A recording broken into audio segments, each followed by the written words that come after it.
বন্ধুরে আজকে পাইছি, বন্ধুরে তো ঠকা হারি না, ও তো খেলা আমার ঠকায়, আজ কর আমি ঠকামু।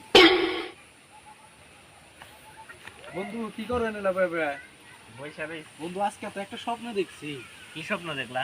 দুইজনে তো মিরপুর রাস্তা দা বানাইছি, এক সাইডে দিয়ে মধুর বাগান আর এক সাইডে দিছে গুড় বাগান। আচ্ছা, তো তুমি বললা গুড় বাগারে, বললা মধুর বাগারে। দূর বন্ধু, তুমি এটা কি ধরনের কথাবার্তা গেলে না? তুই আমারে ঠকাইলে আমিও তোরে ঠকাইতাছি। বন্ধু, আমিও তো একটা স্বপ্ন দেখে ফেলেছি রাইতে। কি স্বপ্ন দেখলা বন্ধু? দেখলাম যে আপনি এলো মধুর পুকুরে পড়ছেন, আমি ময়লার পুকুরে পড়ছি। দুইজনে দেখলাম যে খুব কাবরা কাবরি করতেছি, খুব কাবরা কাবরি করে উপরে ওঠার চেষ্টা করতেছি। খুব কষ্ট করে দুজনে উপরে উঠছি। উঠার পরে প্রচুর পরিমাণে ক্ষুধা লেগে গেছে। এখন ক্ষুধা লাগছে, খামুকি পরে দুইজনকে জড়ায় ধরছি। জড়ায় ধরে আপনি আমার ছাড়া শুরু করলেন, আমি আপনার ছাড়া